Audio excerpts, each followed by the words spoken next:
Hi, I am Demeterdelune, and I'm here to read you my story about how to teach our daughters about sex without shame. I can't imagine having an open conversation with either of my parents about sex, even now as an adult. Anytime I've tried, with my mother especially, I've been given disgusted looks and felt her scorn. How dare I bring up something that's to remain private in such an open and vulnerable way? My mother and I don't have the closest relationship, so it's somewhat understandable that we'd both have difficulty discussing something as sensitive as sex. My father was already gone by the time this topic came to light for me, so I don't have any personal experience with that. What I can tell you is I refuse to raise my sons or my bonus daughter in a closed minded, tight lipped household. Your daughter's going to have sex, and not just penetrative, PIV sex, penis and vagina, everything that goes with sex. She's going to touch herself. She's going to touch other people.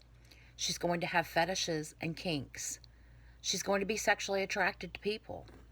People are going to be sexually attracted to her. You have a human being that you're raising. She's going to have sex. That's what humans do. In no circumstances is it ever okay for you to punish her for having human feelings. When she has sex, she shouldn't be afraid of what you would say about it.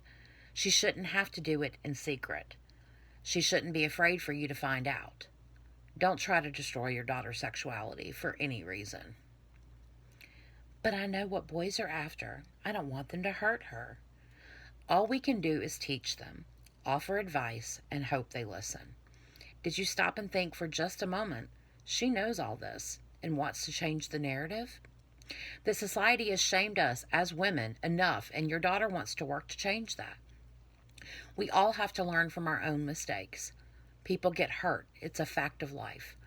Nothing we say or do will change that. But what about STDs? You're her parent. Teach her about STDs. Have her ask her gynecologist. Sit with her and learn about safe sex and birth control. It's not hard to find informational videos on YouTube. There's a way to prevent STDs without abstaining from sex. Abstinence education didn't work very well for us. What makes you think it's going to work for your daughter? Forewarned is forearmed. But what if she gets pregnant? Listen to the previous answer.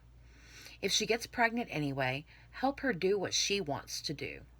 If she wants an abortion, take her to get one. If she wants to keep the baby, you still don't get to punish her. You can be disappointed, be stern, and have a talk with her, but don't ever make her feel like she's a bad person simply for having sex. But I don't want my daughter to be a slut or a whore or a thought. It's none of your business how many sexual partners your daughter has. It's none of your business how many sexual partners anyone has. Sex should never be guilted or shamed. Stop and think. Whose definition of those words are you concerned with? Inward reflection is something we all need. But she won't get any respect from men. If you raised her to rely on respect from men, you raised her wrong. She should not live and breathe for the respect of men. She should live for the respect of herself. And part of that includes the freedom to have sex as much or as little as she pleases. She's not a device for men to judge, and you should be ashamed of yourself if you've taught her that she is. Her worth should never be decided by a man or anyone else beyond herself. So what should you do instead? Teaching our children we are safe people for them to talk to is the first step. I'm not saying you have to be openly sexual in front of your children, but hiding our own sexuality and our feelings goes a long way towards teaching them that it's something to be ashamed of. And it's not. When we take the time to show our children that all aspects of sexuality are okay and not shameful, we've taken the first step in teaching them that they are allowed to have the feelings that they have, and that it's okay to have wants, needs, and desires. And that will never be anything other than beautiful.